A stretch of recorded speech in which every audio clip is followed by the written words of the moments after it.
warahmatullahi wabarakatuh. Alhamdulillahi ala ihsanih wa syukru lahu ala taufiqihi wa amtinanih. Asyhadu an la ilaha illallah wahdahu la syarika lahu ta'ziman li sya'nih wa asyhadu anna Muhammadan abduhu wa rasuluhu da'ila ridwanih. Allahumma salli alaihi wa ala alihi wa ashabihi wa ikhwanih. Ikhwan dan akhwat, Bapak dan Ibu yang dirahmati Allah Subhanahu wa taala, kita lanjutkan bahasan kita masih pada surat Maryam. Kita masuk pada ayat ke-56 ya. Allah Subhanahu wa taala berfirman, "Wadhkur fil kitab Idris." Dan ceritakanlah kepada kaum wahai Muhammad di Al-Qur'an tentang Idris, Nabi Idris alaihissalam. Innahu kana siddiqan nabiyya. Sungguhnya dia seorang yang selalu benar ya, dan dia seorang nabi. Ya. Wa rafa'nahu makanan 'aliyya, dan kami mengangkatnya ke tempat yang tinggi, ke tempat yang tinggi. Idris alaihissalam tidak ada penyebutannya tentang kisahnya secara panjang lebar ya. Allah hanya menyebutkan wadhkur fil kitab Idris, ceritakanlah kepada kaum tentang Idris, atau sebutkanlah kepada kaum tentang Idris. Dia adalah seorang yang selalu benar atau selalu jujur atau selalu membenarkan ayat-ayat Allah, dan dia seorang nabi. Kemudian kata Allah, wa rafa'nahu makanan 'aliyya. Kami mengangkatnya di tempat yang tinggi. Sebagian ulama menafsirkan Idris alaihissalam ketika Allah mengatakan wa rafa'nahu makanan 'aliyyan, kami mengangkatnya di tempat yang tinggi, derajat yang tinggi, yaitu sebagaimana datang dalam hadis yang panjang tentang kisah Isra Mi'raj, yaitu Nabi SAW bertemu dengan Nabi Idris alaihissalam di langit yang keempat. Saya bacakan hadisnya, an Anas ibni Malikin radhiyallahu taala anhu, dari sahabat Anas bin Malik radhiyallahu anhu, anna Rasulullah SAW qala, bahwasanya Rasulullah SAW bersabda dalam kisah Isra Mi'raj, sampai Nabi berkata, "Tsumma urija bina ila sama'ir rabi'ah." Maka aku dan Jibril alaihissalam ya naik sampai ke langit yang keempat. Fastaftaha Jibril alaihissalam. Lantas Jibril alaihissalam minta dibukakan pintu langit. Qila man hadza, maka penjaga, para malaikat penjaga pintu langit langit yang keempat bertanya, "Man hadza, siapa ini?" Qala Jibril, kata Jibril, saya adalah Jibril. Qila wa man ma'aka, siapa yang sedang bersamamu? Qala Muhammadun, Muhammad.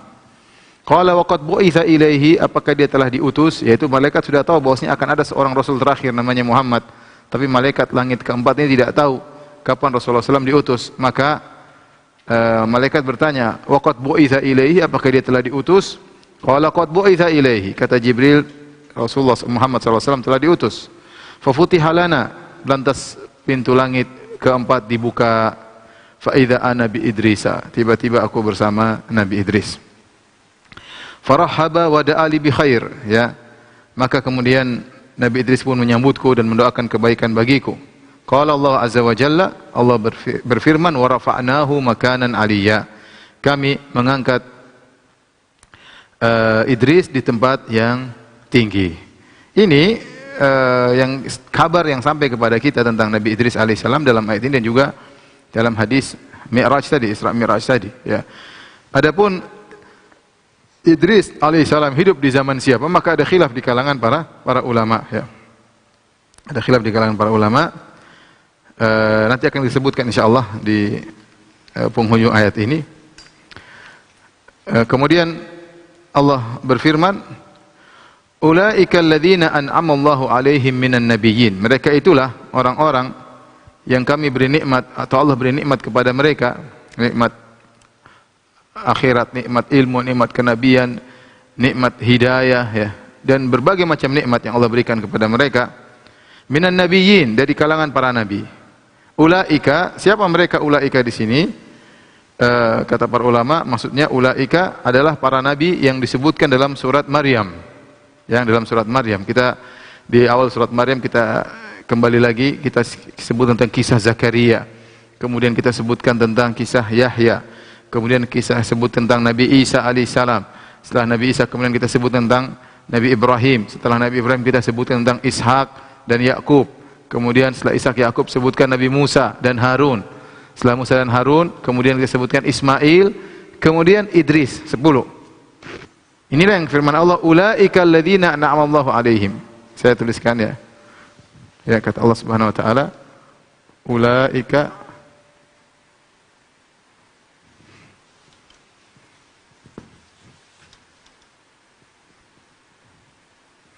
Ulaika alladzina an'ama Allahu alaihim minan nabiyyin min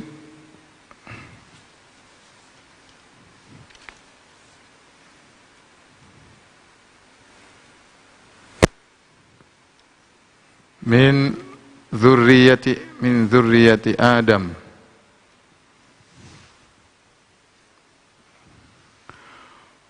wa mimman hamalna ma'a Nuh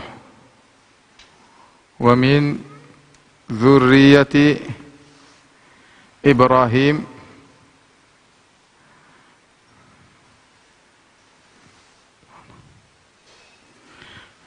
wa Israil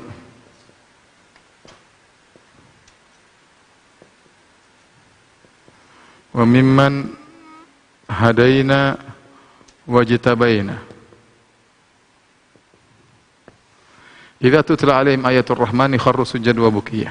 Idza tutla alaihim ayatul rahman kharru sujada wa bukiya. Tapi kita artikan terlebih dahulu. Kata Allah Subhanahu wa taala, mereka itulah orang-orang, mereka adalah orang-orang yang Allah beri nikmat kepada mereka. Allah beri nikmat kepada mereka.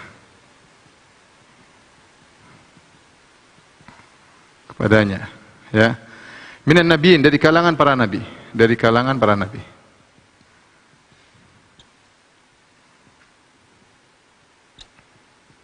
Min dzurriyyati Adam, dari dzurriyyah artinya keturunan. Keturunan Adam. Wa mimman hamalna ma'a Nuh, dari orang-orang yang kami dari keturunan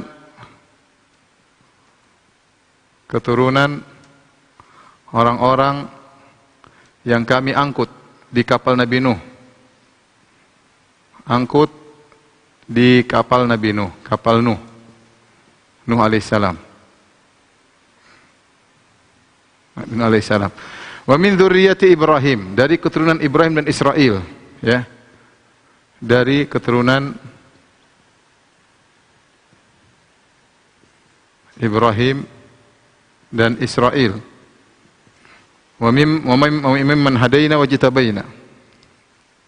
Wa mimman hadaina wajtabaina. Dan dari orang-orang yang kami beri petunjuk dan kami pilih. Baik. Jika dibacakan ayat-ayat Allah, kharru, mereka tersungkur, sujadan wa bukiya, sujud dan menangis. Jika dibacakan ayat Allah,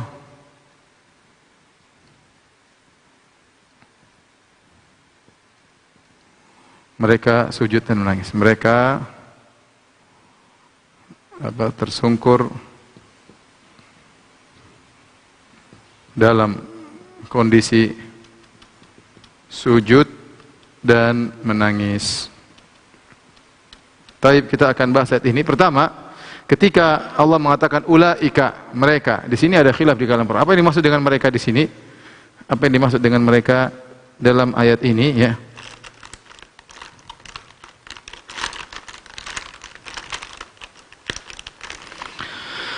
Dua pendapat. Ada yang mengatakan mereka di sini maksudnya adalah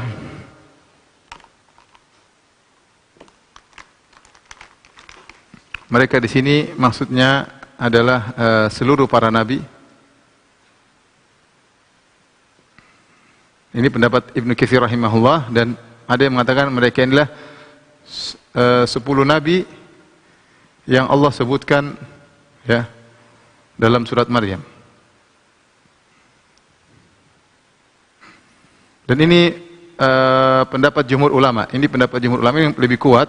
Kita sebutkan tadi 10 nabi tersebut adalah yang Allah sebutkan di awal surat Maryam adalah, pertama adalah Zakaria, ya, Zakaria, kemudian Yahya, kemudian Allah sebutkan kisah Nabi Isa, kemudian Allah sebutkan kisah Nabi Ibrahim, ya.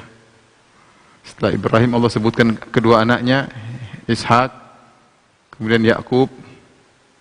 Setelah itu Allah sebutkan Musa dan Harun, kemudian setelah itu Allah sebutkan Ismail, kemudian baru Idris yang terakhir tadi. Coba 1, 2, 3, 4, 5, 6, 7, 8, 9, 10. Nah inilah nabi-nabi yang disebutkan dalam surat Maryam, ya, ulaik, dan ini pendapat jumhur, mayoritas. Jumhur ulama ini pendapat Ibnu Katsir rahimahumullah semuanya. Baik, saya lebih condong pendapat jumhur ulama, bahwasanya mereka ini kembali kepada 10 nabi yang disebutkan di awal atau di surat Maryam. Yang Allah beri kenikmatan kepada mereka, nikmat kenabian, ya, nikmat hidayah, nikmat iman dan yang lainnya. Minan nabiyyin, dari kalangan para nabi. Kemudian kata Allah, min dzurriyyati Adam, di antara mereka ada yang keturunan Nabi Adam. Siapakah yang keturunan Nabi Adam alaihissalam? Kata para ulama maksudnya adalah Idris. Wa mimman hamalna ma'a Nuh, di antara mereka siapakah yang merupakan keturunan Nabi Nuh alaihissalam? Yaitu adalah Ibrahim. Kemudian di antara keturunan Ibrahim dan Ismail, Israel maksudnya Yakub, yaitu Ishak, kemudian Yakub, ya, Musa, Harun,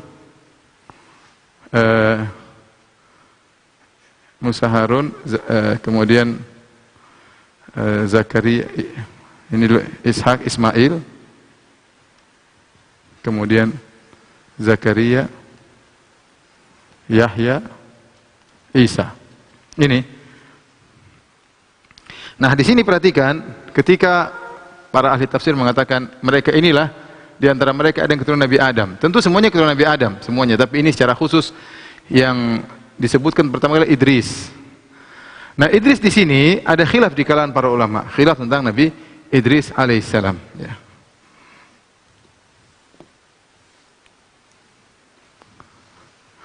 Idris, ya, ada khilaf tentang Nabi Idris alaihissalam. Pertama, ya, pendapat pertama ini khilaf. Ada yang mengatakan Idris adalah sebelum Nabi Nuh.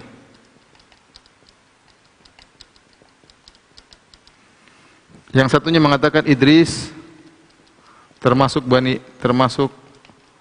nabi-nabi Bani Israel, nabi-nabi Bani Israel. Jadi Idris di bawah, ya. Yang sebelum Nabi Nuh juga khilaf, ya, ini khilaf juga. Apakah Nuh keturunan Idris?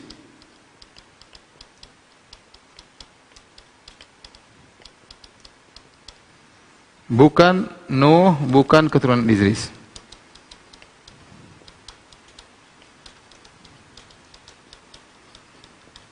Kenapa terjadi khilaf ini? Terjadi khilaf karena ketika Nabi SAW di Isra Mi'raj, Nabi Idris berkata kepada Nabi SAW, marhaban bin Nabi Saleh wal akh saleh. Nabi berkata, selamat datang kepada Rasulullah, seorang nabi yang soleh dan saudara yang soleh. Saudara yang soleh. Beda ketika Nabi Muhammad ketemu dengan Nabi Adam, dia mengatakan wal ibn saleh, selamat datang kepada putraku yang soleh. Ketika Nabi SAW ketemu dengan Nabi Ibrahim juga mengatakan wal ibn saleh, selamat datang kepada putraku yang saleh. Karena Nabi Muhammad SAW adalah keturunan Ibrahim dan juga keturunan Adam. Dan Nabi SAW juga keturunan Nabi Nuh alaihissalam, tapi Nuh tidak bertemu dengan Nabi tatkala Mi'raj.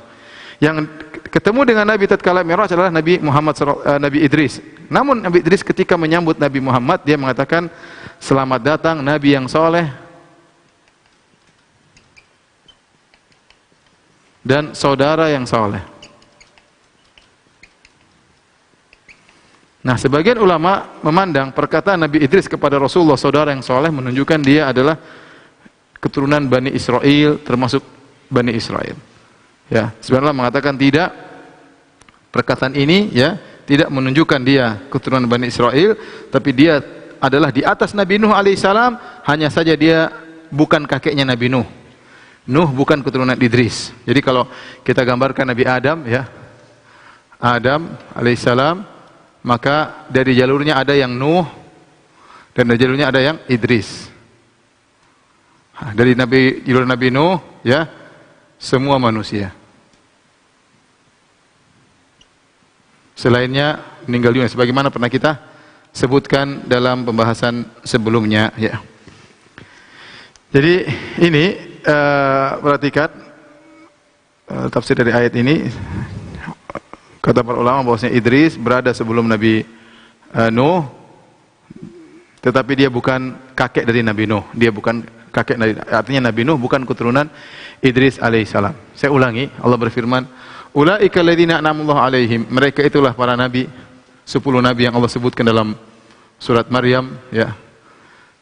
Dari kalangan para nabi. Siapa mereka? Allah perinci, min dzurriyyati Adam, di antara mereka ada yang keturunan Adam, yaitu Idris. Semuanya keturunan Adam, tapi spesial yang Allah masukkan di sini Idris, kata para ulama, maksudnya Idris. Wa mimman hamalna ma'a Nuh, dan yang kami angkat dalam kapalnya Nabi Nuh, yaitu terutama Ibrahim alaihissalam. Ibrahim keturunan Nabi Nuh alaihissalam. Kemudian min dzurriyyati Ibrahim. Min dzurriyyati Ibrahim, Ibrahim siapa keturunannya? Adalah Ishak, ya. Kemudian Ismail, Yakub, 3 ini. Kemudian wa Israil. Israil keturunannya Musa, Harun, Zakaria, Yahya, Isa. Ya. Kalau kita mau perinci lagi, mohon maaf kita perbaiki, ya.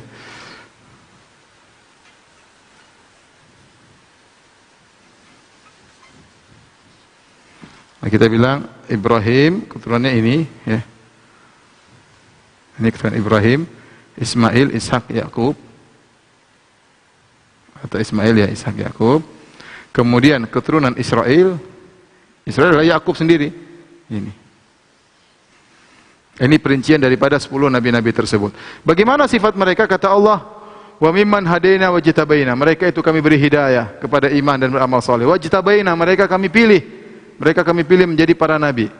Apa sifat mereka? Idza tutla alaihim ayatul rahman, jika mereka dibacakan ayat-ayat Allah, kharru sujada, mereka tersungkur, mereka sujud dan mereka menangis. Subhanallah, kata para ulama, lihat, mereka ini sudah diberi kemuliaan luar biasa, tetapi mereka kalau dibacakan ayat Allah, mereka tersungkur, sujadan, yaitu hal dalam kondisi sujud, bukian dalam kondisi menangis. Artinya mereka jauh dari ujub. Jauh dari ujub dan sombong. Mereka mendengar ayat Allah masih menangis, ya. Ya, mereka tidak merasa pede pasti mau surga, mereka tidak merasa sombong dan angkuh. Hati mereka ketika dibaca ayat Allah langsung mereka tersungkur, sujud dan menangis. Itulah sifat para anbiya. Tidak seperti sebagian orang baru mungkin memiliki sedikit kesolehan kemudian sudah angkuh dan meremehkan orang lain, merasa dirinya tinggi. Taib, kita lanjutkan, ya.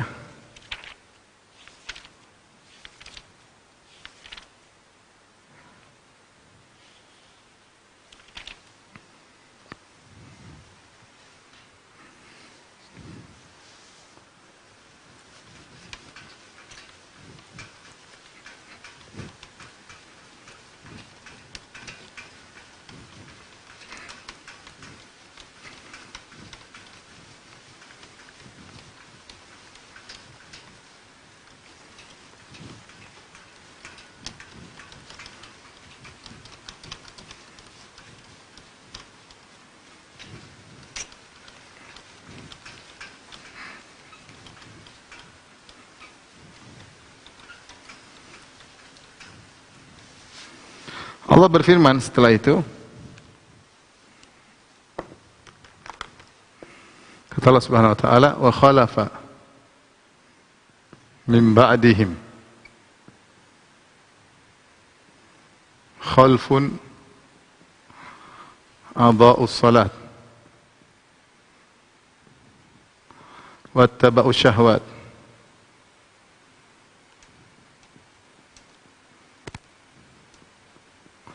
wasawfa yalqawna ghayya.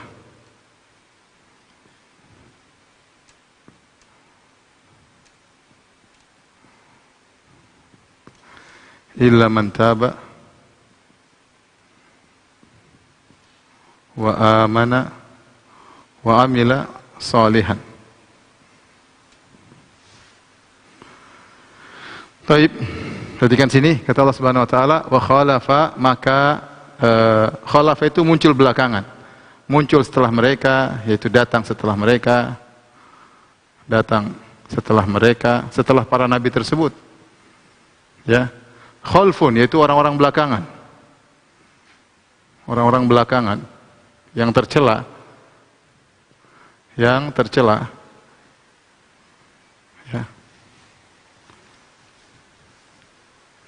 Disebut kata para ulama, kalau disebut khalfun pakai sukun, khalfun artinya celaan, tapi kalau khalafun belakangan, tidak mesti tercela. Tapi kalau khalfun itu isyarat untuk tercela. Maka datanglah setelah mereka mim ba'dihim khalfun, orang-orang belakang tercela. Apa sifat mereka? Adha'us salat, ya. Menyia-nyiakan salat.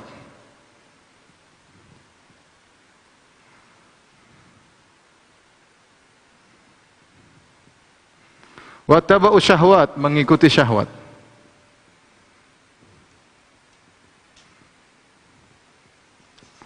Wa sawfa yalqawna ghayya, mereka akan bertemu dengan ghayya. Mereka akan bertemu dengan ghayya. Ghayya ini nanti kita artikan. Illa man taba, kecuali yang bertobat dan beriman dan beramal saleh. Kecuali yang bertobat, beriman dan beramal saleh. Tapi perhatikan sini. Pertama, permasalahannya adalah setelah Allah menyebut tadi para nabi, 10 nabi tadi, ya. Ulaika, mereka adalah orang-orang, ya. Sampai Allah mengatakan ulaika. Ulaika itu kalau bahasa kita adalah isyarat jauh. Ulaika, ya. Kalau dekat haulai, mereka ini, tapi ulaika, mereka sana, mereka itu yang jauh sana. Kata para ulama, Allah menggunakan ulaika, kata isyarat jauh, untuk menunjukkan mereka tinggi derajatnya. Ulaika yaitu mereka, para nabi 10 tadi, tinggi derajatnya. Namun apa yang terjadi? Khalafa min ba'dihim khalfun. Tiba-tiba datang setelah mereka orang-orang belakangan yang tercela. Siapa mereka ini yang tercela ini? Ya. Siapa yang tercela? Ada khilaf di kalangan para ulama, khilaf, ya. Pendapat pertama mengatakan mereka adalah Yahudi dan Nasara, yang kafir tentunya. Pendapat kedua mengatakan yang dimaksud adalah umat Muhammad yang lalai, yang tidak mengikuti ajaran Nabi.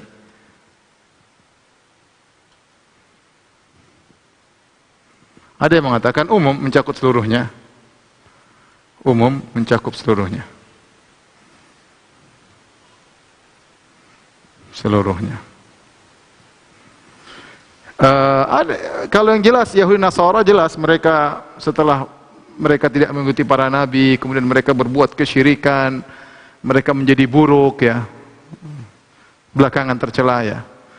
Kemudian di antara sifat mereka adalah adha'us salat, menyia-nyiakan salat. Ini pun apa yang dimaksud dengan menyia-nyiakan salat?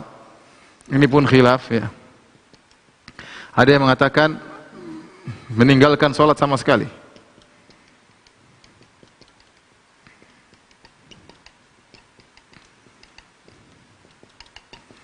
Ya, yang kedua mengatakan termasuk, ya. Termasuk yang salat tapi tidak memenuhi rukun, syarat dan wajibnya. Dan ini adalah pendapat Al-Imam Al-Qurtubi rahimahullahu ta'ala. Ini pendapat diantaranya pendapat Al-Qurtubi rahimahullahu ta'ala. Menyia-nyiakan salat. Di antara sifat orang-orang buruk tersebut adalah menyia-nyiakan salat. Adapun meninggalkan salat semua sepakat, termasuk menyia-nyiakan salat adalah meninggalkan salat sama sekali. Oleh karenanya orang Yahudi, mereka dulu salat, Nasara juga mereka salat, tapi mereka menyelisih para nabi mereka sehingga mereka sekarang tidak salat sama sekali. Enggak ada di antara mereka yang sujud. Padahal kalau kita baca Nabi Isa juga salat, Nabi Isa ibadah, Nabi Isa juga sujud. Jadi sekarang kita enggak lihat ada orang Yahudi Nasara yang kemudian sujud kepada Allah Subhanahu wa taala. Padahal kebiasaan mereka dahulu tahiyat saja, jangankan sujud kepada Allah, penghormatan saja mereka dahulu sujud. Penghormatan saja kan kita sebut sujud dari dua, sujud tahiyat, sujud ibadah. Sujud tahiyat, sujud penghormatan. Dulu disyariatkan bagi mereka sujud untuk penghormatan. Apalagi sujud ibadah. Namun sekarang sudah hilang sama sekali. Benar-benar mereka golongan yang tercela yang melupakan salat sama sekali. Ya, ini mendukung pendapat yang mengatakan golongan tersebut Yahudi dan Nasara. Pendapat yang kedua mengatakan umum, baik yang meninggalkan salat sama sekali, termasuk yang salat tapi tidak memenuhi rukun, syarat dan wajibnya, maka ini mencakup umat Rasulullah sallallahu alaihi wasallam dan seluruh orang-orang yang meninggalkan salat. Ini pendapat dipilih Imam Al-Qurtubi rahimahullah. Oleh karenanya Imam Al-Qurtubi rahimahullah taala ketika membawakan ayat ini, maka beliau menyebutkan tentang asar-asar yang menjelaskan tercelanya orang yang salat tapi tidak sempurna syarat, rukun dan wajibnya. Contoh seperti hadis yang masyhur tatkala seorang datang dalam Sahih Muslim, seorang datang kemudian mengucapkan salam kepada Nabi. Nabi sedang di masjid, dia ucapkan salam. Kemudian Nabi berkata, "Irji' fa shalli fa innaka lam tusalli." Balik kau belum salat, ulangi lagi salatmu. Kemudian dia salat, dia datang lagi, dia salam lagi kepada Nabi. Kata Nabi, "Belum, irji' fa shalli fa innaka lam tusalli." Dia sudah salat, tapi salatnya tidak dianggap sah oleh Nabi. Kenapa? Kan dia tidak tumakninah. Ada rukun-rukun yang dia tinggalkan. Maka Nabi mengatakan, "Irji' fa shalli fa innaka lam tusalli." Ini termasuk orang yang menyia-nyiakan salat, ya, yang menyia-nyiakan salat. Demikian juga dalam hadis tatkala Hudzaifah bertemu dengan seorang yang salat dengan cepat, maka Hudzaifah radhiyallahu anhu bertanya kepada orang ini, "Mundu kam tusalli hadhihi salat?" Sudah berapa lama kau cara salat seperti ini, cepat banget, ya. Kata orang ini, "Mundu arba'ina aman." Sejak 40 tahun saya cara salat seperti ini. Kata Hudzaifah, "Ma shallaita?" Kalau begitu selama ini kau tidak salat, ya. "Walau mitta wa anta tusalli hadhihi salat la mitta ala ghairi fitrati Muhammadin sallallahu alaihi wasallam." Kalau kau meninggal sementara kau cara salatmu seperti ini cepat, tidak memperhatikan tumakninah, rukun dan syarat-syaratnya, maka engkau meninggal tidak mengikuti fitrahnya Nabi Muhammad. Itu tidak mengikuti Islamnya Nabi Muhammad sallallahu alaihi wasallam, ya. Berarti ini menunjukkan orang yang salat cepat termasuk orang-orang yang menyia-nyiakan salat. Demikian juga dalam hadis, ya, dari Abu Mas'ud Al-Ansari, Rasulullah SAW bersabda, "La tujzi salatun la yuqimu fiha ar-rajulu yakni sulbahu fi ar-ruku' was sujud." Yaitu tidaklah sah salat seseorang yang dia tidak menegakkan apa? Tidak menegakkan tulang belakangnya, tidak tatkala ruku' dan tatkala sujud, ya. Demikian juga Nabi SAW mencela orang yang salat dengan cepat, ya. Kata Nabi SAW, tilka salat salatul munafik. Salat seperti itu adalah salatnya orang munafik. Yajlisu yarkubu syamsa. Dia duduk saja setelah asar, tunggu lihat matahari. Dia tidak segera salat asar. Hatta idza kanat baina qarnai syaitan, tatkala matahari sudah mau tenggelam, mau terbenam, qama fa naqaraha arba'an. Maka dia pun salat dengan cepat. La yadhkurullaha fiha illa qalila. Dan dia tidak mengingat Allah kecuali hanya sebentar. Salat 4 rakaat dengan cepat, ya. Kapan? Menjelang matahari terbenam. Ini salatnya orang munafik. Oleh karenanya Imam Syafi'i berkata, "Man lam yuqim sulbahu fir ruku'i was sujud fa salatuhu fasidah." Barang siapa yang tidak meluruskan pundaknya tatkala ruku' dan sujud, itu tidak tumakninah, maka salatnya rusak, ya. Oleh karenanya Imam Al-Qurtubi rahimahullah memandang bahwasanya orang yang tercela di sini yang menyia-nyiakan salat termasuk umat Muhammad, bukan cuma Yahudi Nasrani yang telah melupakan salat, termasuk umat Muhammad SAW yang salat tapi tidak memperhatikan rukun dan salat, maka rukun salat, maka dia termasuk dari mereka yang telah menyia-nyiakan salat, ya. Taib, setelah itu Allah berfirman, ya, wattaba'u syahwat, dan mereka mengikuti hawa nafsu. Inilah sebab kenapa mereka meninggalkan salat. Ini adalah sebab meninggalkan salat. Sebab meninggalkan salat atau menyia-nyiakan salat. Kenapa? Mengikuti syahwat. Perhatikan sini, syahwat ini jamak, plural, ya. Plural. Mengikuti berbagai macam syahwat. Syahwat itu banyak. Syahwat banyak. Saya bacakan perkataan Ibnu Taimiyah rahimahullahu taala tentang makna syahwat. Kata Ibnu Taimiyah rahimahullahu taala dalam Majmu' Fatawa, "Wattaba'u syahwat." Mereka mengikuti syahwat. Yatanawalu kulla man istamala ma yashtahihi anil muhafadhah 'alaiha. Itu mencakup semua orang yang mengikuti syahwatnya, menggunakan syahwatnya sehingga dia lalai dari menjaga salat fi waqtiha, pada waktunya, ya. Karena sebagian ulama mengatakan termasuk menjajakan salat adalah salat di akhir waktu atau salat di luar waktu, ya, dengan sengaja, maka ini semuanya termasuk menyanyikan salat. Kemudian kata beliau, sawa'un kana al-mushtaha min jinsil muharramat, apakah syahwat yang dimaksud adalah perkara-perkara yang haram seperti makan haram, makan yang haram, minuman yang haram, atau hubungan seksual yang haram, atau mendengar yang haram, wal masmu'il muharram, mendengar hal yang haram sehingga dia lalai, atau kana min jinsil mubahat, atau termasuk perkara-perkara yang mubah, bukan cuma yang haram, perkara yang mubah, lakinnal israfa fihi yunha anhu, tapi berlebih-lebihan dalam perkara yang mubah dilarang, atau ghairu dzalik, atau yang lainnya. Faman istaghala an fi'liha fil waqti bil'abin, barang siapa yang akhirnya menunda salat gara-gara permainan. Permainan tersebut asalnya boleh tapi dia berlebih-lebihan. Au lahwin, atau perkara yang sia-sia, ya. Au haditsin ma'a ashabi, atau ngobrol sama teman-temannya sehingga salatnya ditunda, atau salatnya menjelang maghrib sudah waktu mau habis, atau sampai keluar waktu gara-gara ngobrol sama temannya. Au tanazzuhin fi bustani, atau jalan-jalan di kebunnya, di tamannya, asik menikmati taman sehingga lupa untuk salat sampai keluar waktu. Au imarati aqarihi, atau sibuk dengan bangunannya, rumahnya yang indah, ya. Ini perkara boleh, punya kebun boleh, punya taman boleh, punya rumah yang indah boleh, tapi tersibukan dengan masalah seperti ini. Au sa'yin fi tijarati, atau sibuk dengan perdagangan sehingga lupa untuk salat, atau menunda salat, atau mengakhirkan salat sampai waktunya mau keluar. Au ghairi dzalik, atau yang lainnya, faqad adha'atil kasalat, maka dia telah menyia-nyiakan salat, wa taba'a ma yashtahi, dan dia telah mengikuti hawa nafsunya. Jadi hati-hati kalau orang melalaikan salat, ya, sampai akhirnya salatnya tadi sudah mau terbenam matahari baru salat cepat-cepat, atau sampai waktu keluar, ya, atau sampai terlalu cepat sehingga tidak menegakkan tulang punggungnya, ya. Ini semua tidak tumanina, ini semua adalah tercela dan termasuk dari orang-orang yang melalaikan salat. Kemudian kata Allah Subhanahu wa taala, fasaufa yalqauna ghayya. Fasaufa yalqauna ghayya. Apa makna ghayya di sini? Ghayya, ya. Ya, ghayya.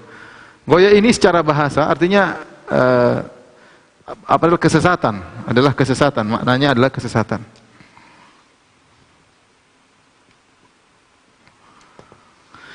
Dia akan bertemu dengan kesesatan. Secara bahasa, ini secara bahasa, ya, etimologi. Sekarang apa maksud kesesatan di sini? Maka ada yang mengatakan maksudnya dia akan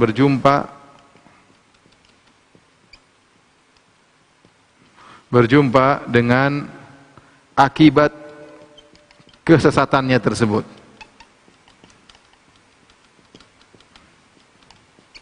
Yaitu azab yang pedih.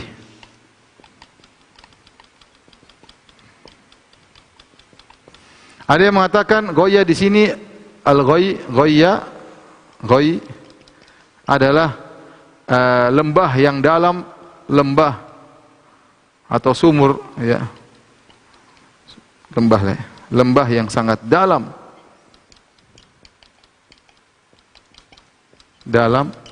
di neraka jahanam. Ya. Maka dilemparkan dalam lembah tersebut, karena kita pernah jelaskan bahwasanya neraka jahanam siksaan berbagai macam model, ya. Di antaranya siksaan dengan dilemparkan di lembah-lembah, ya. Seperti sebagian ulama menafsirkan wailul lil mutaffifin, celaka bagi orang-orang yang melakukan pengurangan timbangan. Sebagian ulama mengatakan wailun adalah maknanya celaka, sebagian ulama mengatakan wailun artinya nama sebuah lembah di neraka yang orang-orang yang mengurangi takaran timbangan akan lemparkan situ. Sama, orang-orang yang meninggalkan salat lemparkan dalam satu tempat namanya ghayya di neraka. Itu lembah yang dalam, situ isinya penuh dengan siksaan, diadab dengan adab yang pedih, ya. Karena di neraka ada siksaan dengan lembah, ada siksaan dengan gunung. Seperti firman Allah Subhanahu wa taala, saurhiquhu sauda, aku akan menyiksa dia dengan menanjak, disuruh panjat. Ketika Allah mengancam Al-Walid bin Mughirah. Kata Allah, sa'urhiquhu sa'uda. Aku akan buat dia letih dengan memanjat. Jadi ada orang disiksa dengan memanjat, ya. Ya, dengan memanjat, kemudian dia manjat sampai jari-jarinya lepas karena gunung sangat panas. Sama seperti dalam hadis juga ada orang man qatala nafsa, barang siapa yang bunuh dirinya dengan dia naik di gunung kemudian dia menjatuhkan dirinya, maka dia akan disiksa juga neraka dengan demikian. Jadi neraka ada lembah, ada gunung, ya mungkin ada sungai, apa kayak intinya siksaan kepada penghuni neraka jahanam dengan berbagai macam siksaan, di antaranya goya. Ya, intinya meskipun para ulama berselisih tapi mereka sepakat namanya goya di sini adalah azab yang pedih. Orang-orang yang meninggalkan salat, mengikuti syahwat akan mendapatkan azab yang pedih. Kemudian kata Allah, illa man taba, kecuali yang bertobat, wa amana, dan beriman, wa amila salihan, fa ulaika, kita hapus dulu ya. Sudah deh. Ya.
Allah berfirman di sini, illa man taba.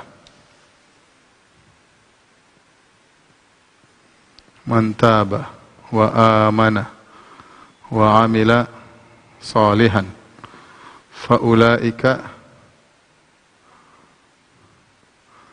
yadkhuluna al-jannah wa la yuzlamuna syai'a.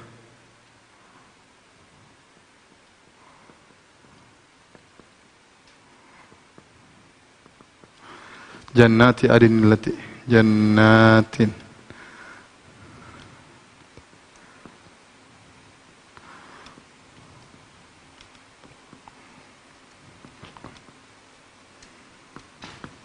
jannatu adin lati wa'ada ar-rahmanu ibadahu bil ghaib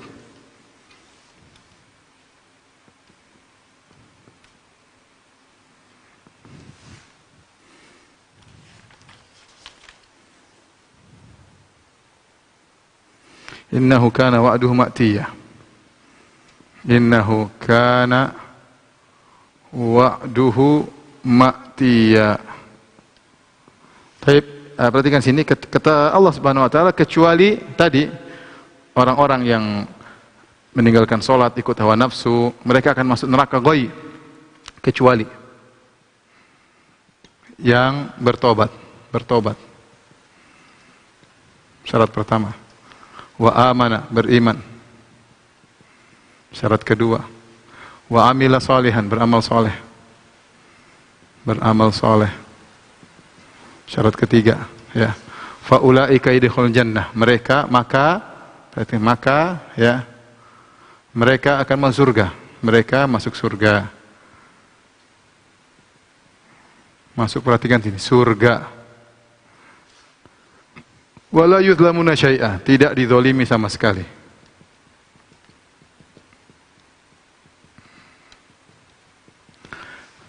Taman-taman surga-surga Aden yang kekal yang dijanjikan oleh Allah, yang kekal, yang dijanjikan, yang Ar-Rahman menjanjikan buat hamba-hambanya.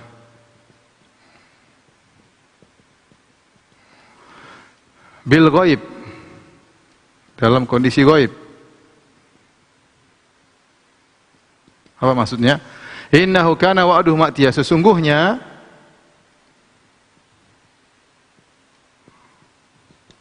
janjinya akan didatangi, akan didatangi. Baik, ini secara umum saya terjemahkan ulang ya. Sungguhnya orang-orang yang meninggalkan salat dan mengikuti syahwat, mereka akan masuk neraka, dilemparkan dalam lembah yang dalam, kecuali yang bertobat, beriman, beramal soleh, mereka itu akan masuk surga dan tidak dizalimi sama sekali. Apa surga tersebut? Jannatin, taman-taman yang kekal, yang Allah Ar-Rahman menjanjikan surga tersebut kepada hamba-hambanya bil ghaib. Sungguhnya janjinya itu janjinya tersebut akan didatangi. Baik. Kita jelaskan maksud ayat ini. Menunjukkan ya, sebagian ulama berpendapat orang meninggalkan salat kafir berdasarkan ayat ini. Kenapa kafir? Karena kalau mau selamat, kata Allah, illa man taba, yang bertobat, wa amana, dan beriman, harus beriman. Ya. Menunjukkan bahwasanya ini menunjukkan bahwa meninggalkan salat kafir. Ini pendapat ya. Pendapat salat adalah kafir. Ini sudah kita bahas dalam pembahasan yang lain, dalam Al-Kabair. Tetapi intinya, sebenarnya berpendapat dosa besar, sebenarnya berpendapat kafir. Ini pendapat mayoritas sahabat atau seluruh sahabat berpendapat meninggalkan salat kafir. Oleh karenanya, ketika Allah ingin mengecualikan mereka yang selamat siapa? Allah persyaratkan, illa man taba wa amana wa amila salihan, beramal soleh. Jadi taubat tidak hanya bercukup, hanya saya bertobat. Harus ada konsekuensinya, harus beramal soleh. Beramal soleh baru kau benar-benar bertobat. Wa inni laghaffarun liman taba wa amana wa amila salihan tsumma tada. Kata Allah Subhanahu wa taala kepada Nabi Musa, wa inni laghaffarun, sungguh aku Maha mengampuni. Ya, kepada siapa? Orang yang bertobat, beriman dan beramal saleh. Ya, kata Allah Subhanahu wa taala. Fa ulaika yadkhulul jannah. Subhanallah, orang yang tadinya meninggalkan salat, mengikuti hawa nafsu, syahwat, tenggelam dalam kerusakan, tenggelam dalam kekufuran, kemudian dia bertobat, beramal soleh, dia masih bisa masuk surga. Faulaika yadkhulunal jannah. Mereka itu masuk ke dalam surga. Perhatikan di sini, ya, Allah mengatakan mereka masuk surga. Kemudian kata Allah apa? Wala yuzlamuna syai'. Jadi ini dalil bahwasanya bukan syarat masuk surga. Bukan syarat masuk surga tidak pernah berbuat dosa besar. Ini bukan syarat.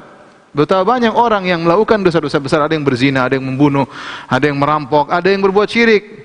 Ya. Tetapi kalau mereka bertobat dengan tobat yang sungguhnya, maka mereka masuk surga, bisa masuk surga.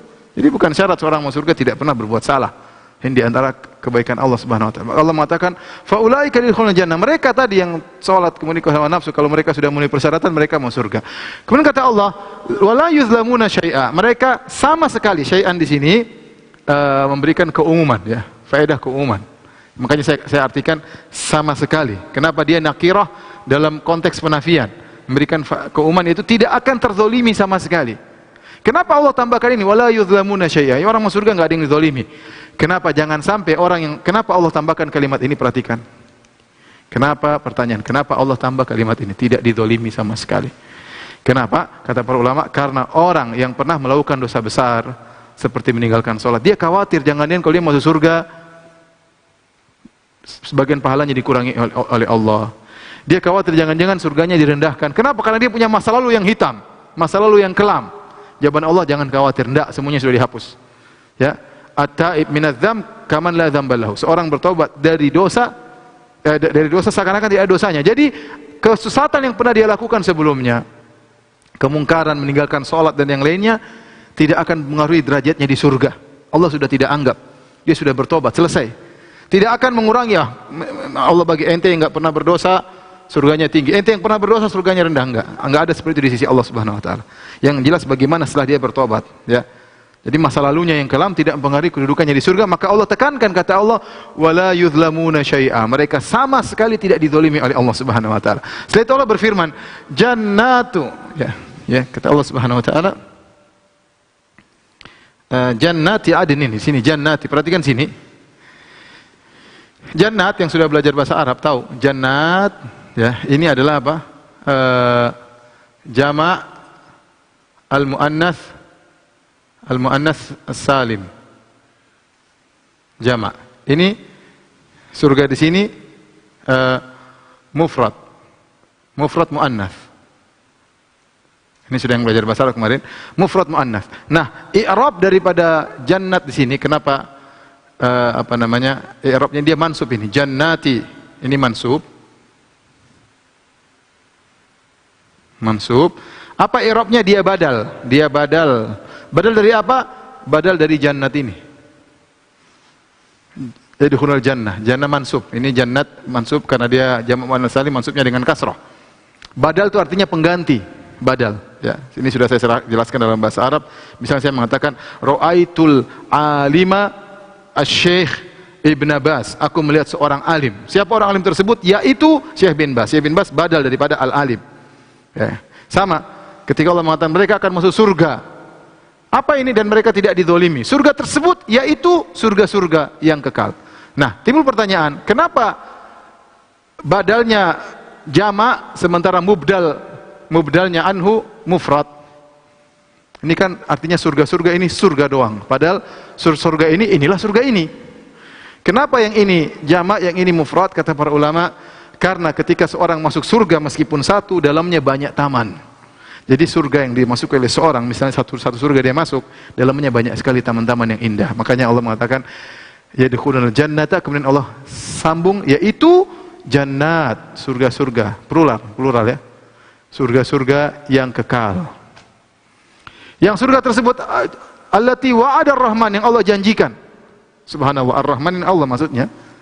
Ar-Rahman maksudnya Allah, ini Ar-Rahman. Yang Ar-Rahman janjikan. Allah datangkan nama Ar-Rahman yaitu Allah Maha Pengasih, Maha Penyayang, bahkan terhadap orang-orang pernah melakukan kemaksiatan, Allah janjikan kepada mereka. Bahkan ibadahu, Allah janjikan hamba-hambanya bil ghaib. Dalam kondisi ghaib. Apa maksudnya bil ghaib? Ya. Ada yang mengatakan bahwasanya surganya enggak kelihatan. Kita enggak lihat surga. Dia adalah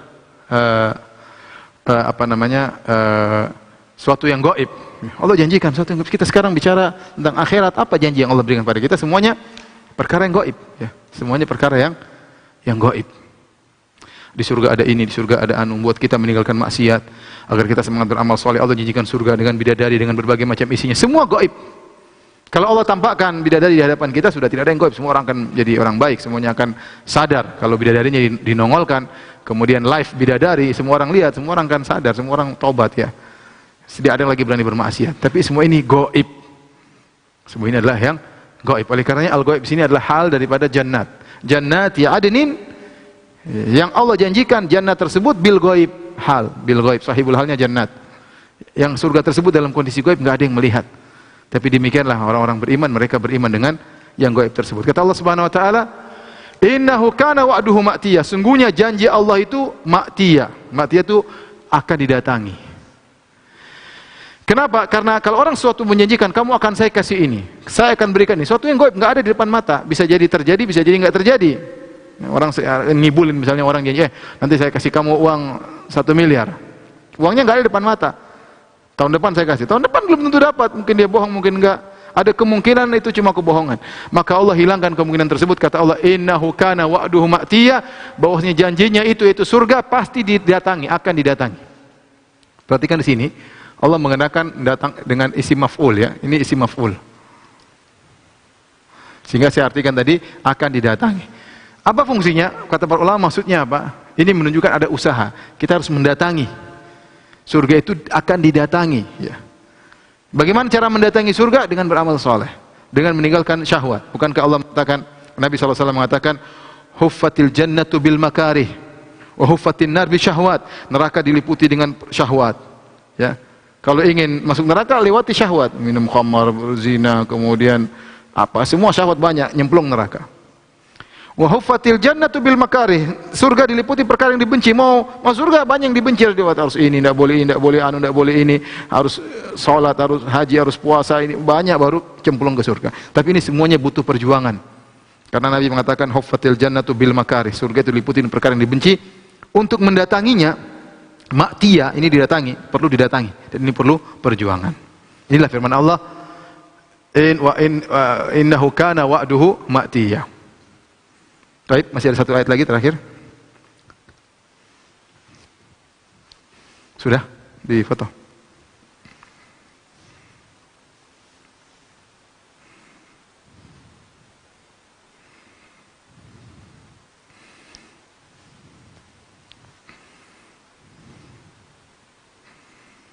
Nah. Ya.